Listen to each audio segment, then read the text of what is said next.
Ready? Okay. 3, 2, 1, go! In Jesus, I am super blessed. I am Macarius. Say it every day. Sapagat ito'y deklarasyon ng pagpapala sa ating buhay in our spirit, soul, and body. All you have to do is believe, of course. Kasi pag sinabi mo lang na wala namang dating, hindi rin po yan mangyayari sa atin. Amen? Sabi nga ng Bible, we believe, that's why we spoke, and that is our faith. Whenever we believe something, we say it and declare it. Amen, mga kapatid? Alright, so let's begin. It's time to learn the Word of God. Our lesson is entitled, The Disciples' Hero, Jesus Christ. Yan. So, today we're going to talk about heroes. Ano po sa Tagalog ng heroes? Bayani. Yan. And kapag narinig niyo po yung salitang bayani, what comes in your mind first? No? So, sila yung mga matatapang, di ba? Sila yung mga nagligtas ng isang tao o kaya ng bayan or kung ano man ang kanilang mga ginawa para sila po yung maging matawag na isang bayani. So, may kilala po ba kayong mga bayani? Alright. Ako po, nung bata pa po ako po ay batang 90s at mahilig po ako sa superheroes. Alam niyo po kung bakit? Mahilig po ako sa superheroes kasi po, lagi ko po silang napapanood sa TV. Yan. At nung ako'y pinanganak, laking tuwa ng mga magulang ko kasi nahilig ako sa superheroes, hindi sa Barbie, o sa Powerpuff Girls, o kaya Sailor Moon. Diba? So, maganda na yon kasi nakita nila, ang anak ko ay talagang mahilig sa mga lumalaban. At ako po ay fan ng Bioman. Sino po nakakalam mga Bioman? Mga 90s. Kung ang tatay mo ay 90s, nakaka-relate siya ngayon. So, pasensya na sa mga hindi. Sa Maskman, di ba? Voltes 5, no? Power Ranger, X-Men, at syempre, Shider. No? Pakita mo nga bro yung kanina. May picture ako dyan eh. Sige pa, ayan. Balik. Yan. At yung Shider, very controversial yan. Bakit?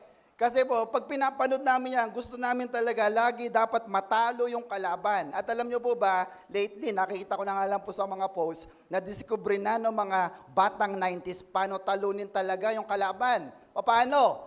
Dapat kilala nyo si Oke Rampa, yung lumalabas sa lupa, dapat siya yung patayin eh. Kasi siya yung nagpapalaki ng mga monsters na kinakalaban nila. No? Nakita nyo po yan? So, ibig sabihin lamang po nun, maraming mga tao ang nais po ng superhero na magliligtas po sa kanila. Are you with me, kapatid?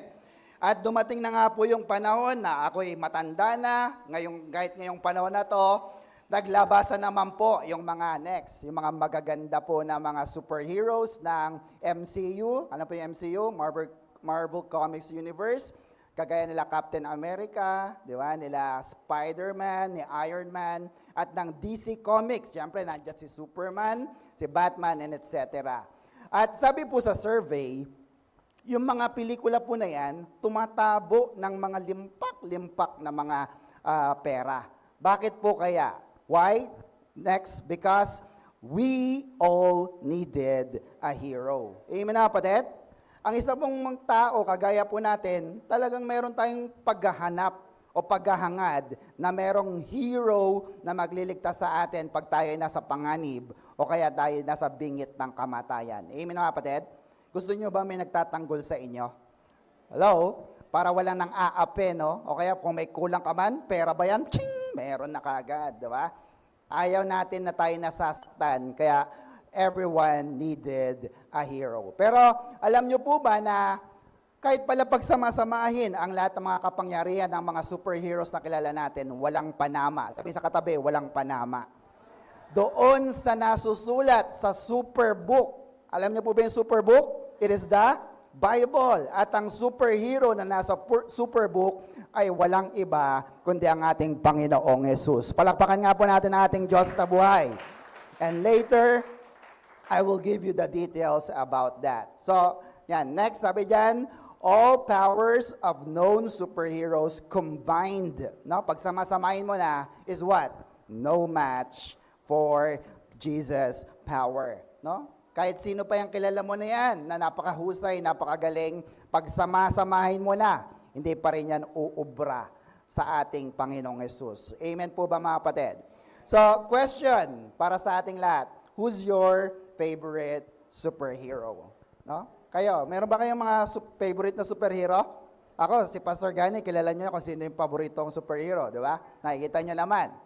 Pero ang tanong ay ganito, kung bibigyan kayo ng chance na magkaroon ng superpower, ano ito? Naisip niyo na ba yan? Yung mga medyo hirap na sa buhay, Lord, sana may ganito akong power, no? Para hindi na ako nahihirapan. Ano kaya ito? May naisip ka ba, kapatid? Amen? Kasi nga, gusto natin na tayo rin po ay maging invincible at makagawa tayo ng mga bagay na mahirap ay maging madali para sa atin. Sabi diyan sa baba, a true hero is where you feel safe and secure. Is that true? No? Pag ikaw ay nakakaranas ng security, ng kaligtasan, of course, matatawag mo ang isang tao na yan, o isang grupo, o anumang bagay na nagbibigay talaga sa'yo ng safety and security. And it's a universal human need. Pangangailangan po talaga yan ng maraming tao. Kaya pag may mga tao na pinaparamdam sa yung safe ka, ligtas ka lagi, secure ka, that is truly heroic and they are heroes. Amen po mga kapatid? In Christian theology and biblical history, Jesus is often viewed as the ultimate real superhero. His superpowers, next po, his superpowers, often called miracles, transcends comic book abilities because they demonstrate divine control over the nature and spiritual realms. So, bibigyan ko lamang po kayo ng mga powers ng pinagmamalaki natin na si Jesus Christ. Ang una po dyan ay telekinesis and weather control. No? Narinig nyo na po ba yung word na telekinesis? No? Yung weather control naman po, ito yung inutusan niya yung hangin. At anong nangyari doon sa bagyo? Instantly, ito yung naging kalmado. Mark chapter 4:39, sulat nyo na lamang. What else? Matter manipulation. Ano po yun? Turning water into wine at the wedding of Cana. Naalala nyo po yun mga kapatid? Amen? At yung multiplying of loaves of bread and fish to feed, ilan po yung pinakain? 5,000 sa John 6:11. Biruin nyo po yun, yung tubig, naging wine, at yung ilang pirasong isda, tsaka tinapay, napakain ang 5,000. That is superpower. Tama po ba mga kapatid? Amen po ba? What else? Teleportation and levitation. Pag sinabing teleportation, yung biglang nandito, nandun agad. Yung levitation naman ay yung hindi siya sumasayad sa lupa, nakaangat lang. Anong ginawa ni Lord nung siya ay lumakad sa tubig? Sino sa inyo ang kayang lumakad sa tubig? Taas nga kamay. Meron po ba? Wala. Si Lord lang may kaya niyan. And nung nag-meeting ang mga disciple, nakasara ang pinto, pero tumagos, pumasok si Lord. At sabi niya, peace be with you. Sa John 20:26. Do you remember that? Superpower po yon. What else? Biokinesis and healing. No? Ang ibig sabihin ng biokinesis, instant na pagpapagaling. Nagawa ba ni Lord na magpagaling, sabi ng Bible? Yes. Yung pong patay ay kaya niyang gawing buhay. Si Lazarus. Do you remember that mga kapatid? Now, tapos na ang kwento eh. Pagka ganun na naniniwala ka na yung patay ay kaya niyang buhayin. Bakit? Kasi ang pinakamahirap na sakit ng isang tao ay kamatayan. Tama ba mga kapatid? Kaya ka nga nagkakasakit eh kasi namamatay ka. Tama ba mga kapatid? Kaya kung si Jesus, kaya niya nang gamutin yung kamatayan, ano pa yung cancer lang? Amen mga kapatid? Ano yung tumor lang? Ano yung ubot-sipon lang?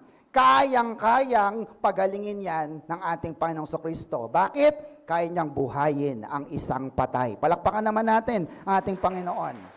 Instant healing po ang kaya niyang ibigay.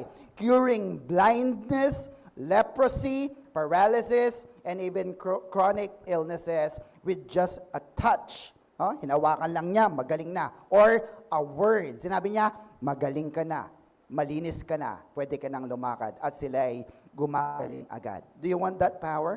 Ako gusto ko rin ng ganong kapangyarihan. Amen mga kapatid? Ibig sabihin, kung ikaw may ganyan, sa pamilya nyo, maiiwasan ng sakit, karamdaman. What else? Resurrection and mastery over death. No? Bakit po? Sabagat ang ating Panginoon Kristo, sabi ko nga, siya po'y namatay, pero siya ay muling nabuhay. At ganyan din ang ginawa niya kay Lazarus. So, he ultimately conquered death through his own resurrection. Sa mga hindi naniniwala na si Jesus ay nabuhay na maguli, isang kalugihan niyan para sa inyo. Bakit? Kahit church ka ng church, kung hindi ka naniniwala na si Lord ay nabuhay na maguli, hindi ka rin mabubuhay na maguli. Amen na kapatid? Kasi kung ano lang ang nagawa ni Kristo, ano lang ang meron siya, yun din ang ibibigay niya sa lahat ng nananampalataya. Kaya kung ikaw man ay abutan ng kamatayan, umasa ka na ang Diyos bubuhayin kang muli para dalin ka sa langit. Shout amen. Palapakan natin ating Diyos na buhay. Now, etong mga bagay na ito, puro lang to mga physical. Siyempre, gusto natin yung mga nakikita natin na mga pruweba na siya talaga ay magaling, mahusay. Look at that. Lahat yan na kay Jesus Christ. But look at this. Next po.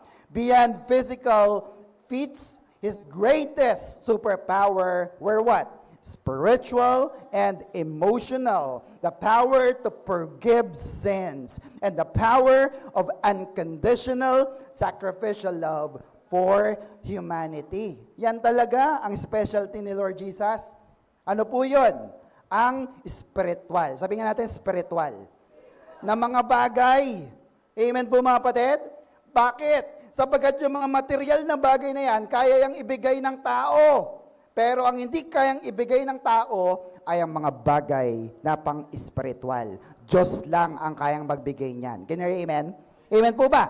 What is that? Power to forgive your sin. Hindi yung nagkamali ka lang dahil nakagawa ka ng mali. Kundi ito yung kasalanan na minana natin kay Adan at Eva. Kaya kung wala kang Kristo, pupunta ka sa impyerno. Amen mga kapatid?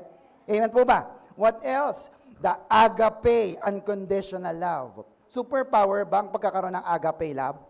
Yung inapakan yung paa mong gano'n, sige na, okay lang. Di ba mga kapatid? Kahit sinaktan ka na ng sobra, sige, okay lang. Kasi unconditional. Hindi ka nagmamahal dahil minahal ka. Nagmamahal ka kasi minahal ka ng ating Diyos na nagbigay ng labis-labis na pag-ibig nung makasalanan pa tayo. Amen? Amen po ba? Spiritual ang mga kapangyarihan ng ating Panginoon at kaya niyang magpalayas, kaya niyang utusan ang mga demonyo, masamang spirito at kampo ng kadiliman. Sino sa inyo ang takot sa mumo? Dito sa probinsya ay uso pa ba? Hello, andiyan sa... Hello?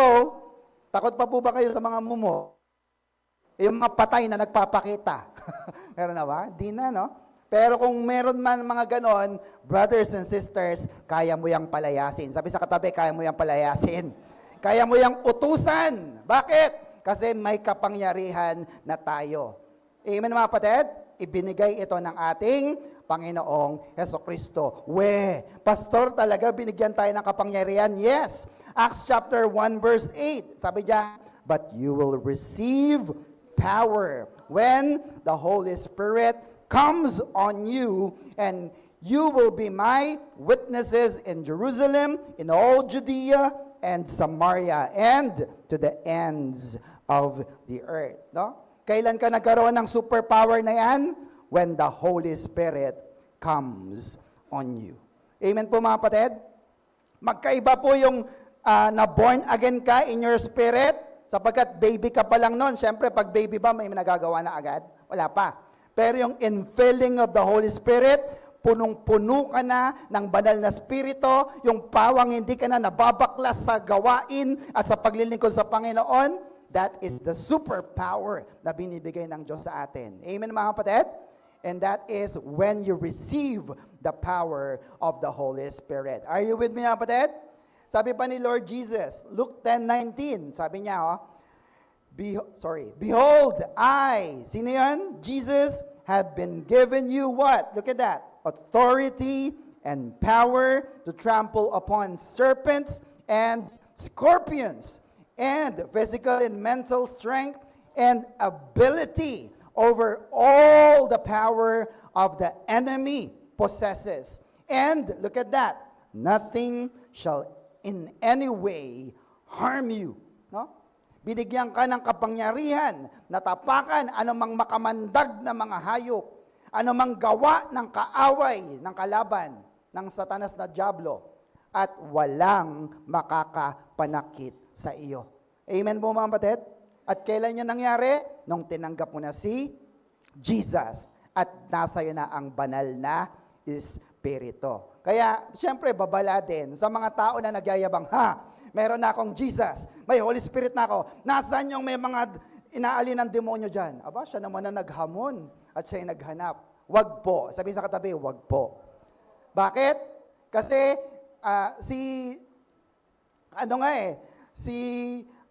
Angel Gabriel ba yan? Gabriel or Michael in the book of Jude, nung dumating si Satanas, hindi niya pinrobok si Satan. Anghel na po yun, general, archangel na nasa langit. Bakit? Kasi alam niya na si Satanas ay may kakayanan din na ikaw ay saktan if he will. You get that, mga kapatid? Amen po ba? The devil cannot touch your born-again spirit, yes, but the devil can touch your body, even your soul. Kaya mamaya, bubulungan ka niyan. Huwag kang makinig dyan, matulog ka na lang. Tinan mo mamaya, tulog ka. Tama ba mga kapatid? Kaya huwag mong hahamunin. Amen mga kapatid? But just in case dumating anumang tangka ng Diablo ng kadiliman sa iyong buhay, you have the power of Jesus and the power of the Holy Spirit para palayasin ang lahat ng mga tangka at gawa ng demonyo sa ating buhay. Are you with me, kapatid? Sino yung mga inaantok dyan? Sabi mo, layas, antok, layas, Satanas. Nakikinig ako ng salita ng Diyos. Are you with me? Amen po ba mga kapatid? You have been given the power and authority because of Jesus. And here are some of the categories of being a hero. No? Pag-usapan natin yung mga hero sa ating mga buhay. The first one are the fantasy heroes. No? Mga pantasya lang. Yung mga Marvel Comics, yung mga DC Comics, no? Yung mga animation sa mga TV. Sino sa inyo nakamit na kay Superman? Namit na ba si Superman? Amerikano nga ba talaga siya? Baka may Pinoy version. Si Captain Barbell po yon. Are you with me, mga kapatid? Pero pantasya lang po yon. Hindi po talaga sila totoo. What else? Sport heroes. Do you have a sport hero? Sa basketball, sa boxing. Sino ang ating hero sa boxing? Alam mo na yan. Sa PBA man yan, sa basketball, or sa NBA, pagka nakita mo, uy, papasok na yung idol ko. Panalo na yan. Are you with me? Kasi hero mo siya. What else? Action heroes sa mga palabas. Siyempre, mawawala ba dyan si FPJ? Diba? Si The Boy, si Tanggol sa mga panahon natin yan. Kilala niyo ba si Tanggol? Ewan ko sa inyo kung hindi niyo kilala. Ang probinsyano. Amen po mga kapatid? Pagka lumabas na yan, iba. Are you with me? And what else? Personal heroes. Sabihin mo nga, personal heroes. It could be your mom or your dad. Hero mo ba ang tatay mo? Taas nga kamay pa, hero niyang tatay niya. O kaya nanay niya. Hero ko si nanay ko. No? O kaya yung kanyang mga kapatid. No? Bakit? Kasi siya yung nag-alaga sa akin. O yung mga tito at tita. Kasi siya yung nagpaaral sa akin. Kung wala yung tito at tita ko, wala ako ngayon. Amen mga kapatid? Or it could be kahit sinong tao na ginawan ka ng mabuti. Those are your personal heroes. Are you with me mga kapatid? Now, ang tanong ay, may nagawa ba ang mga heroes na ito sa buhay mo? May nagawa ba sila? Gumanda ba ang iyong buhay? Yumaman ka na ba? Naging kamukha mo ba sila? Or ikaw ba ay talagang pupunta sa langit? Maybe Jesus is not yet your hero, but today we are going to consider Jesus as our hero. Do you want that, mga kapatid?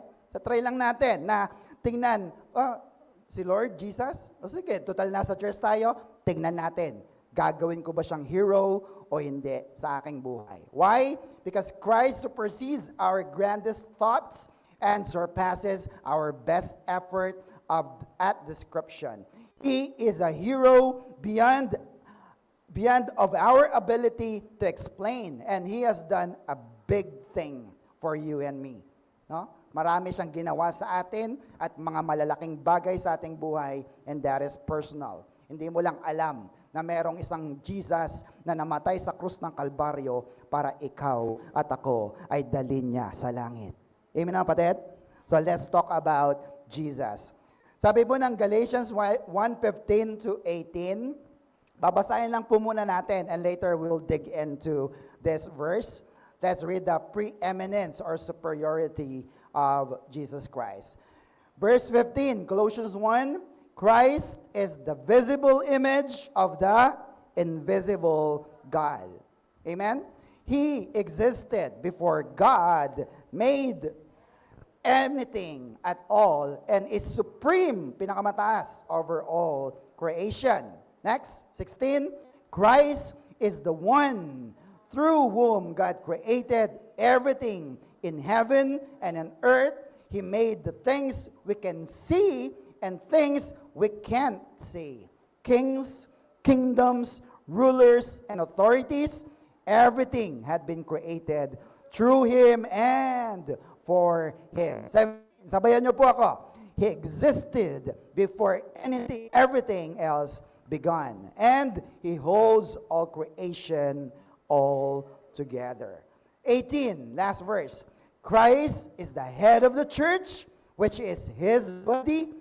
He is the first of all who will rise from the dead. So, He is first in everything. No? So, upon reading that verses, nagpapakita lamang na yung Jesus pala natin, pinakamataas, pinakamakapangyarihan na Diyos. Amen po ba mga kapatid?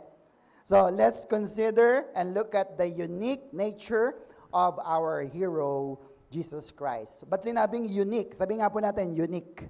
Yan. Ang ibig sabihin po nun, kakaibang ugali o kakayanan. No? Alamin natin ito para mas makilala natin ang ating Panginoong Kristo, Jesus as our Lord, Savior, Healer, and best friend. Amen mga kapatid? Amen. So first one, number one is, this hero Christ is divine. Sabi nga natin, divine. Pag narinig mong word, ang ganda ng pagkakaawit, divine. Ibig sabihin, makalangit. Amen na kapatid? Ito'y related sa Diyos. At ano pong sabi ng Colossians 1:15? Christ is the visible image of the invisible God. John 4:24, wala po dyan, di ba? God is Spirit. Tama mga kapatid? Ang Espiritu ba nakikita? Hindi po. So totoo, the God that we serve is an invisible God. Kaya minsan sasabihin ng iba, paano ako maniniwala sa Diyos na sinasamba mo? Hindi ko siya makita. Look at the verse. Christ is the visible image of the invisible God. Ang word po na image dito ay hindi lang sinabing image na nakikita mo, kundi it means the very person of God in Christ. Let me give you an example. Pag tumingin ka sa isang piso, sino na nakalagay doon sa piso? Nagbago na ba? Si Rizal pa rin. At yung Rizal na picture na yan, siya ba talaga yung namatay, na binaril? Yes, siya rin po yun. Amen mga kapatid? Pag tumingin ka sa salamin, sinong nakikita mo? Si Piolo Pascual ba? Si Ann Curtis ba? Hindi. Ikaw. Sabi sa inyo sa sarili, ikaw yan. Oh. Tama ba mga kapatid? So, yun ang ibig sabihin dito, na noon ang mga Hebrews at mga Gentile, whenever they look at Jesus, even the boy Jesus, or even the crucified Jesus, nakikita na nila ang Ama sa langit. Are you with me, kapatid? And Jesus is divine. Siya po ay makalangit. Amen po mga kapatid? Amen. Sabi nga po ng Bible, anyone who sees Jesus sees the Father. Amen? Kaya nakita na nila ang Ama. Next, number 2. The hero Christ is the creator, and sustainer. No? Take note of that. Siya ang lumikha ng lahat. Wala pa man si Superman, si Batman, si Iron Man, nilikha niya na ang lahat ng bagay, including all heroes and superheroes. Amen na kapatid? Colossians 1:15, letter B. Sabi diyan, He is the firstborn son, superior to all created things. No? Siya po ang firstborn. Pag sinabi pong firstborn in the Bible, it speaks of the eternal nature of Christ. Bakit po eternal, pastor? Siya po ay nandun na bago palikhain ang mundo, yes? At siya rin po ang pinakamataas sa lahat ng mga nilikha. Are you with me, kapatid? So, ibig sabihin po nun, siya talaga ang pinakauna, firstborn upon all creature. Verse 16, For through Him, Jesus, God created everything in heaven and on earth, the seen and the unseen things, including, look at that, including spiritual powers, lords, rulers, and authorities. God created the whole universe through Him and for Him. No? Look at that. Siya rin po ay mas mataas sa lahat ng mga spiritual na mga nilalang. Sino po yung mga spiritual na nilalang? Mga anghel at mga demonyo. Are you with me, kapatid? Kaya wala pong panama kahit sino man po na mga nilalang na spiritual kay Jesus Christ. He is the head. Look at that. God created the whole universe through Him and for Him. No? Buong universe na. Isama mo na lahat ng planeta. Ang pinag-uusapan pa lang natin, planet Earth. Are you with me, mga kapatid? At lahat ng yan ay nilikha na ng Diyos na buhay. 17, next. Christ existed before all things, and in union with Him, all things have their proper places. So, sa madaling salita, kung wala si Lord Jesus, anong ibig sabihin? Kung wala si Lord Jesus, wala ka rin. Andiyan po ba yung mga kapatid? Amen po ba? At wala lahat ng nilikha ng tao. Wala ang mundo. And take note, si Kristo po ay napaka-powerful, no? At lahat ng nilikha niya ay hawak niya, kontrolado niya sa kanyang mga kamay. Are you with me? Amen? Minsan, di ba may mga napapanood tayo ng mga movies na yung isang tao ay gumawa ng isang robot o kaya ng isang nilalang or monster, and then eventually, hindi niya na makontrol. Kaya ano nangyayari? Nagiging disaster. But look at that. Nilikha ng Diyos ang buong universe, ang earth mismo, at ikaw, at lahat na nangyayari sa iyo ay kayang kontrolin ng Diyos sapagkat hawak ka ng Diyos sa kanyang mga kamay. Can I hear amen? Palapakan nga po natin ating Diyos na buhay. Are you still with me, kapatid? And that is a wonderful encouragement to us. Bakit? Kasi ang mundo'y napakagulo. Magulo na bang mundo? Tumaas na ba ang lahat ng presyo? Sabi nga nila sa biruan, ang mga pandak na lang hindi tumataas. Tama ba, mga kapatid? Ang gulo-gulo. No? Kaya kung walang Diyos na umaayos ng lahat, aba, wala na rin po tayo. Salamat. Our hero Christ is the creator and the sustainer. He will sustain us. Are you with me, mga kapatid?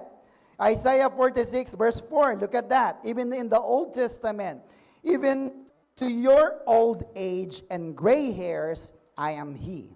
I am He who will sustain you. Hindi kita pagkukulangin. Isusupply ko ang kailangan mo.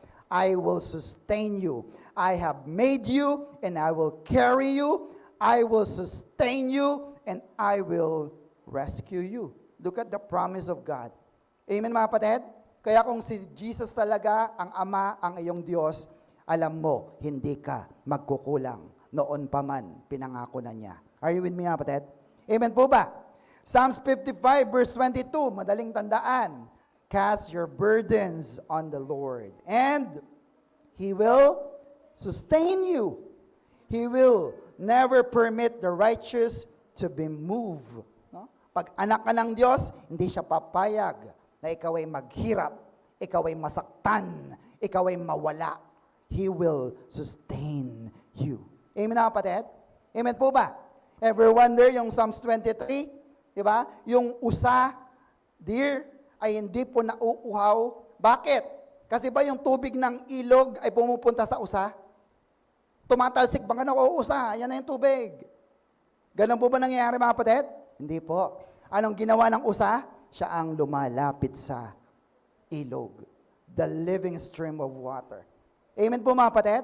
Kaya sabi na, iniwan na ako ng Diyos. Pinabayaan ako ng Diyos. Kapatid, hindi ka lang nag-church. Hindi ka lang nag-pray. Hindi ka lang humingi sa Panginoon. Pero pag ginawa mo ulit yan, ang pangako na He will sustain you and He will never permit the righteous to be moved or suffer. Can I hear amen? Palapakan nga po natin ating Diyos na buhay. In the New Testament, look at this. And this same God, no? Yung Diyos ng Old Testament kay Isaiah in the book of Psalms, the same God who takes care of me will supply all your needs from His glorious riches which had been given to us in Christ Jesus. Sinabi ko na sa inyo yan, di ba? Doon po sa harap ng aming bahay, yan ang verse na ipinaskil namin. Bakit? Kasi dinideklara namin na lahat ng kailangan namin ipoprovide, isusupply ng ating Diyos na buhay. Can you hear amen? Then you can do that. Kasi pag ginawa mo ito, sabi ng Panginoon, hindi kanya iiwan ni pababayaan man. Are you still with me mga kapatid? Amen. Next, number 3. Nakakasunod po ba kayo? Alright, number 3. Ano po yon? The hero Christ is the head of the church. In verse 18, Colossians 1:18, letter A. Christ is the head of the church. Ano yon? Which is His body. Katawan mo ba? No, it is His body. Take note po sa ginamit na salita ni Apostol Paul. Sabi niya doon, sabi niya kanina, nilikha ni Kristo ang lahat ng bagay. Tama? Even in the Genesis creation, nandun na po siya. No? So, ibig sabihin po, nung nilikha ng Diyos ang lahat ng bagay at ang mundong ito, hindi pa siya tapos sa pagkakalikha. Bakit? Sapagkat lilikhain pa niya, bubuuin pa niya ang church. Sabi nga po natin, church. No? And this church is also His creation and He is the head of the church. Are you with me, kapatid? Pag sinabing church or ecclesia, the church refers to both the local church and the universal church. Turo ko na po sa inyo yan, di ba? Kubo pa lang po tayo. Dalawa po ang tinatawag na church. Ito po tayo, local ng Pampanga, local church. At ano naman po yung isa? Universal church. Ano yung universal church? Pag pumunta ka sa Canada, may church tayo doon. Pag pumunta ka sa Saudi, meron tayo doon. Pag pumunta ka sa ibang lugar, even sa Africa, sa Europe o sa US, may church pa rin po tayo doon. Talaga, pastor? Opo. Bakit? Sapagat lahat ng naniniwala kay Kristo ay magkakapatid kay Kristo at iisang pamilya tayo. Shout amen! Palapakan natin ng Diyos. Kaya sabihin mo lang na, naniniwala ko kay Jesus, tatanggapin ka ng kahit sinong tao kasi ikaw ay kaisa sa loob ng Universal Church. Are you still with me, kapatid? Amen. Ephesians 1:22 says, and God placed all things under His feet and appointed Him to be the head over everything for what? For the church. No? Iniligay na si Kristo para siya ang maging pangulo, pinakamataas sa loob ng church. So, do you see this message is so powerful? No? Bakit po napaka-powerful ng message na ito na si Kristo ang pinaka-head? Look at that. Bakit? Kasi kung si Kristo ang pinakamataas, even inside the church, walang tao, walang anumang bagay, walang anumang kapangyarihan ang pwedeng umangkin o maghari-harian sa loob ng church. Walang iba kundi si Jesus lamang. Amen po mga kapatid? Amen po ba mga kapatid? Yes. Hindi pag-aari ni pastor ang church na ito. Lagi ko yan sinasabi sa inyo. Hindi rin ako ang masusunod sa church na ito. Pag sinabi ni Lord na ganitong gawin mo, yun ang ating ginagawa. Kasi siya ang masusunod. Are you with me? Amen. Why we do this? Because of the order. Sabi nga natin, order of the church na dapat po ay nasa maayos ang ating iglesia. Are you still with me, mga kapatid? Amen po ba? Gusto niyo po ba na maging maayos ang ating iglesia? Yes. Kaya hayaan natin na si Lord ang manguna sa atin. Do you follow? Amen. Next, number 4. What is this? Our hero Christ is victor over death. No? Siya ay mananagumpay. Saan? Sa kamatayan. No? Siya po yung namatay, pero hindi siya natiling patay, sapagat siya ay nabuhay na maguli. Colossians 1:18, letter B. Yan, sabi po rito, palakas nga ng konti yung mic ko. Thank you.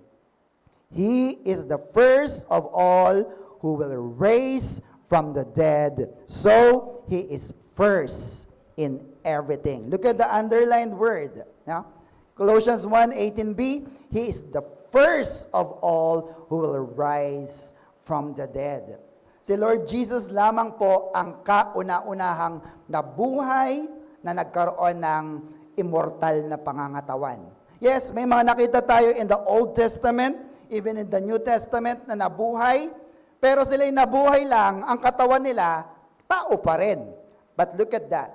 Si Jesus, nung siya'y muling nabuhay, siya ay nagkaroon ng immortal body. Napag-aralan na po namin yan sa Bible School, sa Doctrine of Anthropology. Ang katawan po na ito ay ang tinatawag na, everybody sa mga nag-aral, the glorified body, the alaso body. Amen na kapatid? Amen po ba? At yung katawan na yan, yan ang magdadala sa'yo sa langit. Are you happy with that mga kapatid? Gusto mo bang pumunta sa langit? Hintayin mo yung katawan na yan. Sa isang kisap mata, ikaw ay papalitan ng ganyang katawan para pumunta ka na pag-uwi ni Lord dito sa lupa. Ikaw ay pupunta sa langit. Amen na kapatid? Now, Pastor, bakit kailangan natin ng glorified body? Why? Look at this. Because our body is not designed for higher altitudes or places. Are you with me kapatid? Ang katawan mo, hindi po yan nakadesign para sa matataas na lugar. Sino po sa inyo ang nakaranas ng sumakay sa eroplano? Taas nga ang kamay. Medyo taasan natin. Ferris wheel. Diba? O kaya sino po sa inyo ang nangarap na umakyat sa Tagaytay? O kaya sa Baguio? No? Ano nangyayari kapag medyo umaangat ka na sa lupa? Ikaw ay nabibingi. Ewan ko kung naranasan ninyo. Anong ibig sabihin nun? Kasi ang katawan natin, hindi po yan nakadesign sa matataas na mga bagay. That is why you need the glorified body na kayang ibigay ni Jesus. Amen na kapatid? Let's look at the brief description of the glorious body. First is material body. Ano yung pangalawa? Miraculous body. The third is supernatural body. And fourth, enjoyable body. Pero mag-focus tayo sa number 3. Ano po yung number 3? Supernatural body. Look at that. Si Lord Jesus ay mayroong supernatural body. John 20 verse 19. On the evening of that first day of the week, when the disciples were together with the doors locked for fear of the Jews, Jesus came and stood among them and said, ang sabi niya, peace be with you. Take note, sarado ang pinto, the door is locked, pero saan siya dumaan? Sarado ang pinto, saan siya dumaan? Tumagos siya. Malamang. Amen na kapatid? Because it is a supernatural body. He passed through. John 20 verse 17, Jesus said, do not hold on to me. Sabi niya, touch me not, no limit tangere. Sabi niya, for I have not yet returned to the Father. Go instead to my brothers and tell them, I am returning to my Father and your Father, to my God and your God. No? Nung siya po nabuhay na maguli, hawakan siya ni Mary, sabi niya, touch me not. Wag muna.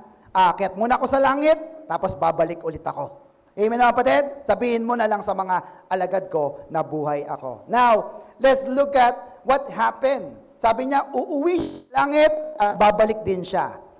Dito po sa ating mundo, ang ginagamit po na pinakamabilis na pag-travel ay ang speed of light.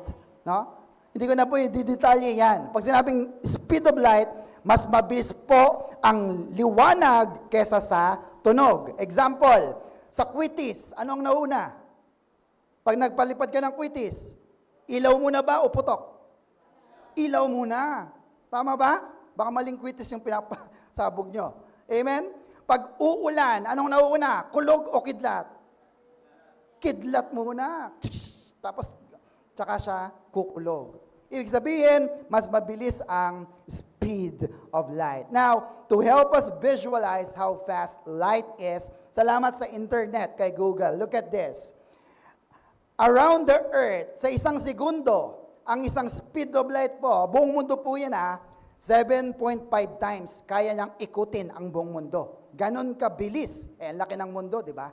Pero kaya niya 7.5 times in 1 second. To the moon, sa loob po ng 1.3 second, kayang abutin ng isang ilaw ang light from Earth to the moon. 1.3 second. Wala pang 2 segundo. What else? From the sun, yung liwanag ng araw, pababa dito sa earth, 8 minutes. Napakalayo ng araw. Alam natin yan. Malayo ba ang araw? Opo. Kasi kung malapit yan, tusta ka na. Maitim ka na nga, natusta ka pa. No? Malayo talaga yan. Pero tingnan mo 8 minutes nakakarating dito ang sikat ng araw. Are you with me? So question is, how fast is light travel from earth to the third heavens? Now, ang pag-usapan natin yung medyo malayo, no? Are you with me, mga kapatid? Kasi nasukat ng mga scientists mula lang doon sa first heaven hanggang sa second heaven, universe. Pero yung heaven, kung saan nakatira si Lord, hindi yan kayang abutin ng mga tao. Hindi yan naabot ng mga scientists o ng mga astronaut. Are you with me, mga kapatid? Amen po ba, mga kapatid? Bakit? It is a spiritual realm. Walang nakarating pa dyan na nilalang na buhay na tao. Now, sabi po sa aking research, kung ang pagbabasihan ay hanggang doon lang sa observable universe, nakita niyo po yung drawing? Yan, yung light na yon hanggang doon po sa observable, sa may blue na pangalawa. Sa universe na yan, ang susukatin natin, alam niyo po kung gaano kalayo? 46.5 billion light years. Napakalayo po niyan. Billion. Sabi nga natin, billion. No? Yun po yung travel time ng light mula sa earth hanggang sa third heaven. Do you follow? Nasusundan niyo po, mga kapatid? Napakalayo po niyan. 46 billion light years. Now, take note. Bilyon taon ang aabutin ng isang tao bago siya makarating sa third heaven or langit. You get that, mga kapatid? Ano po bang pinakamahabang buhay ng tao ngayon? 80? 90? 100 na. Sige. Ilan ang hinihinging taon para makapunta ka sa third heaven or langit? Bilyon! 46 billion years.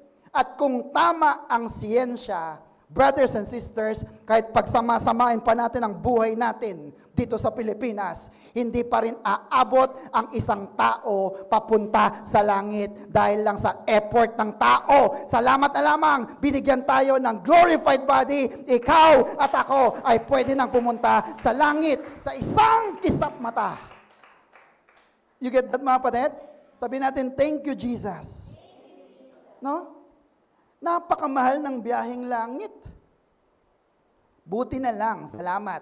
Sa biyaya, libreng pamasahe, kaligtasan kay Kristo ang ibinigay niya sa atin. Amen po, mga kapatid? No?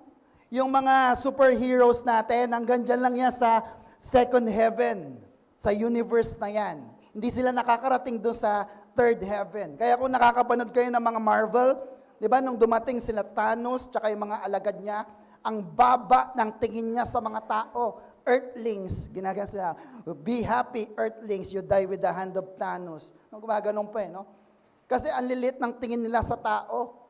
How much more? Mas maliit pa sila sa Diyos natin, sapagkat ang Diyos natin ang lumikha sa lahat ng universe at sa lahat ng superhero. Kaya mas makapangyarihan ang Diyos natin. Are you still with me, kapatid? Amen. But look at that. Gaano kabilis ang travel natin? Here's an amazing fact about Jesus.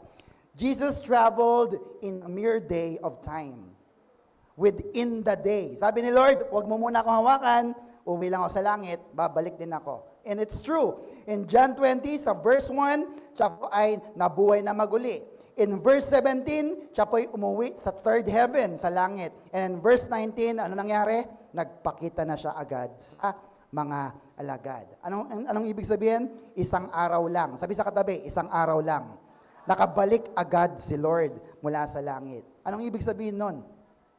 Yung katawan ni Lord na glorified body, pag binigay na sa iyo, pwede ka nang magpabalik-balik sa langit. Are you with me, kapatid? Even po mga kapatid? Pero syempre, sino po sa inyo gusto nang pumunta sa langit? Taas nga kamay.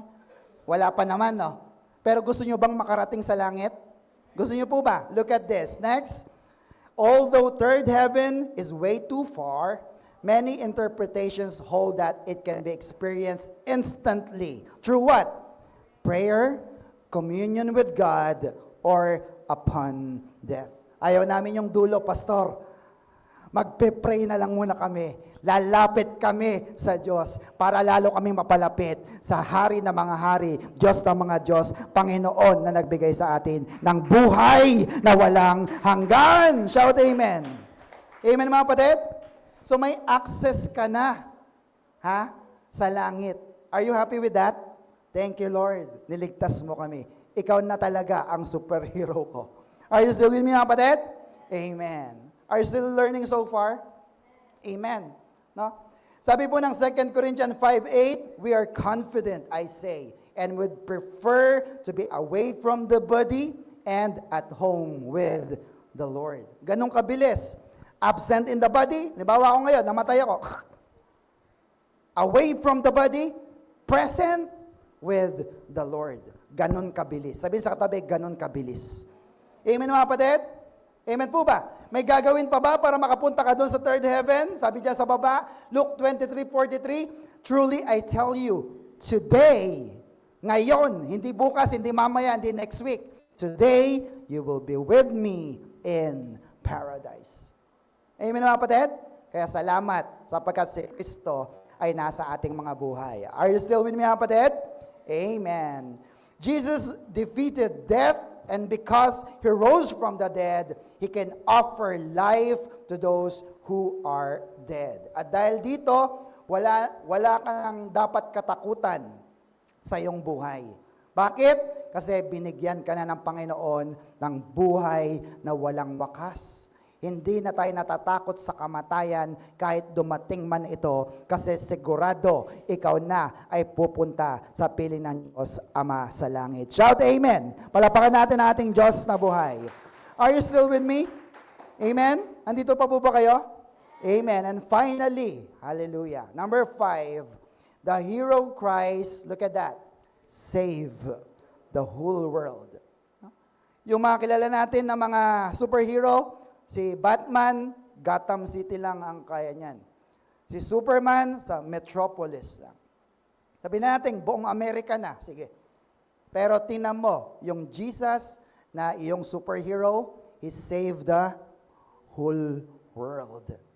Kasama ang Amerika, kasama ang Europe, ang Asia, in Africa, everywhere in the world. Amen na kapatid?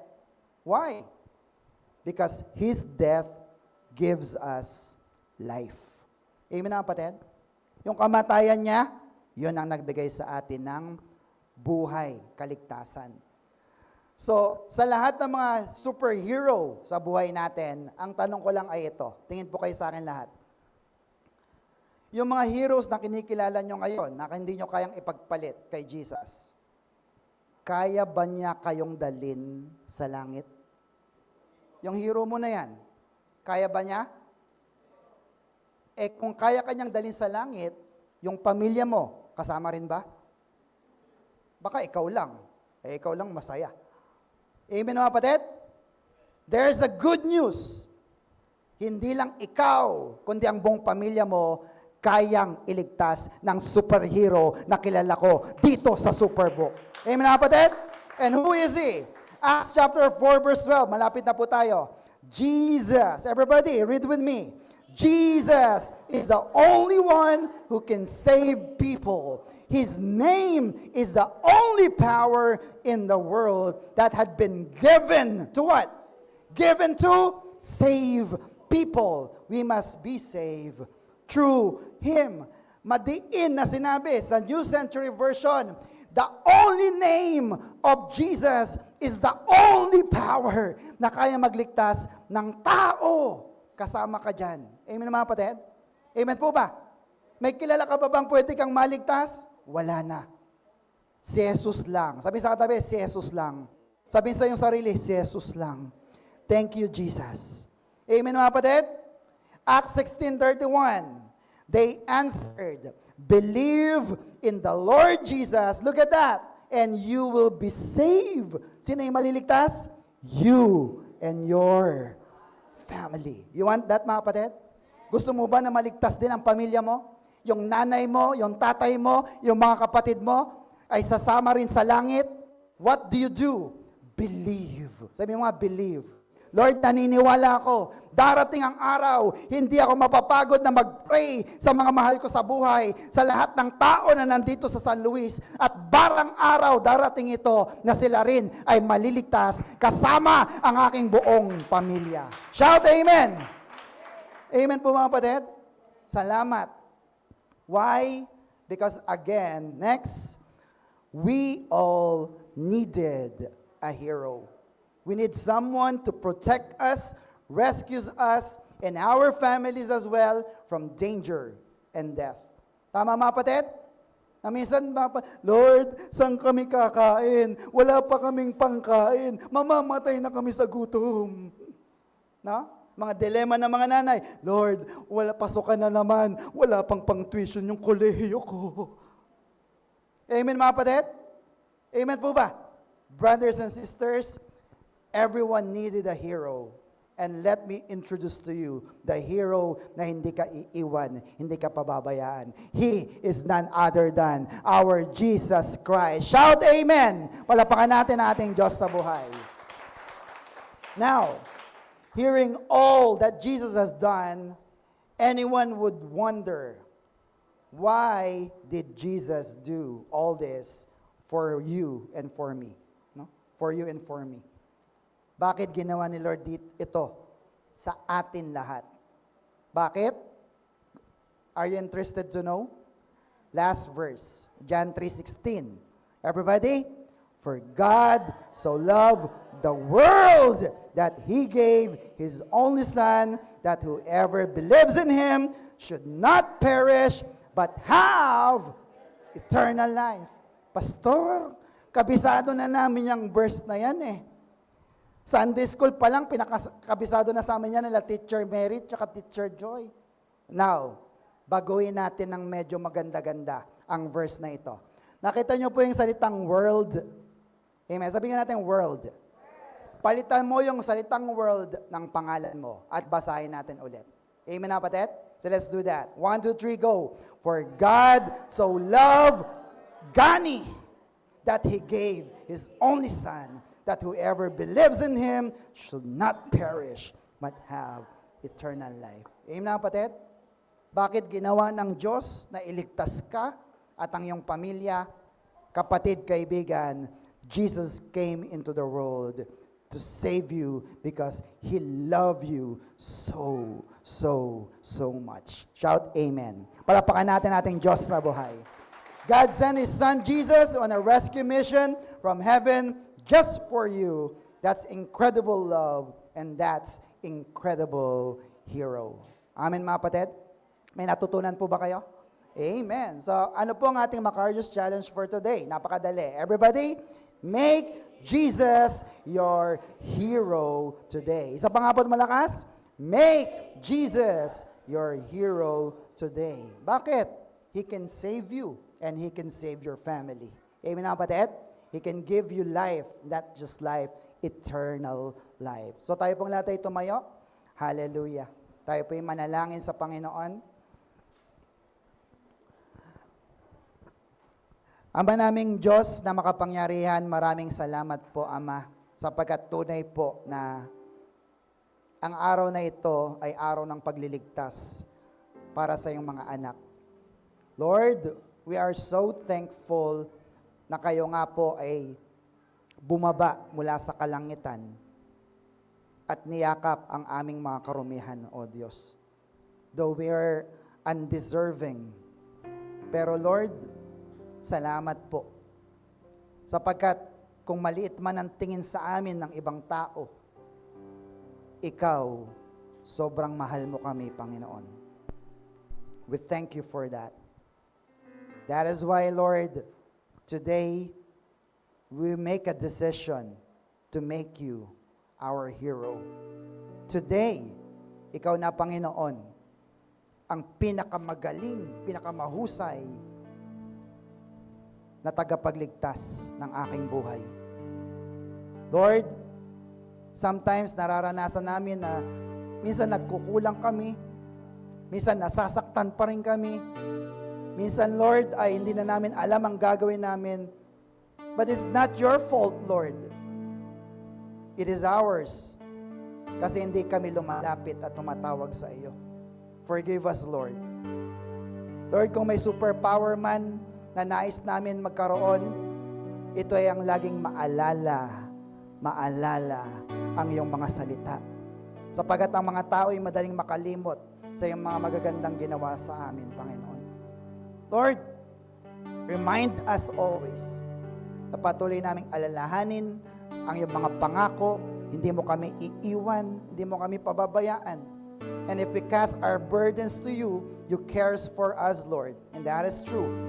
Kaya Panginoon, dalangin namin na ang lahat ng mga kapatid kong naririto ay magkaroon ng kapangyarihang maalala palagi ang iyong mga pangakot salita. Magbasa ng Biblia at patuloy naming namnamin ang kapangyarihan ng banal na kasulatan. Lord, thank you for the Holy Spirit as you have given us as our advocate and help. Just to remind us as well, thank you, Lord, because our prayers are already been answered because of the Holy Spirit. Lord, have your way in us and let your power move in our lives. Sa mga kapatid ko na may mga sakit karamdaman, ang tanging kapangyarihan lamang ng divine healing ang kayang magpagaling sa kanila. And right now, anumang sakit karamdaman na yan, inuutusan namin na lumayas sa kanilang mga katawan in the mighty name of Jesus.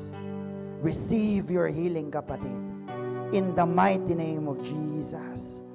And Lord, may you continue as well to heal our emotions, our broken hearts, our troubled minds. Lord, yung mga kapatid namin na hindi na alam saan pupunta, anong gagawin, Lord, give them as well the peace of mind that passeth all understanding. Lord, di namin nauunawa ng ginagawa mo, pero salamat sapagkat ipinaunawa mo na ang lahat ng ito dahil sa iyong banal na Espiritu. Thank you, Father. Thank you for all the good things that you have done for us. Thank you for rescuing us in times of danger. And thank you for giving us eternal life. At patuloy, Panginoon, hindi na namin katatakutan ang kamatayan sa aming mga buhay. Kaya, Ama, ang lahat ng mga kapatid kong naririto ay uuwi na malakas, puno ng pag-asa, puno ng iyong pagmamahal at ng iyong kapangyarihan. Because today, Jesus is our ultimate superhero. Ito pong aming samo at panalangin na may pasasalamat. In Jesus' name we pray. And everybody say, Amen. Amen. Palapakan po natin ating Diyos na buhay. What is our Macarius Challenge? Malakas. Make Jesus your hero today. Kailan? Today. And make your Jesus because Jesus can save you and your whole family. Amen, mga kapatid? Are you blessed? Super blessed. Kung kayo po'y na-bless, pagpalain din naman po natin ang ating Panginoon through our grace giving.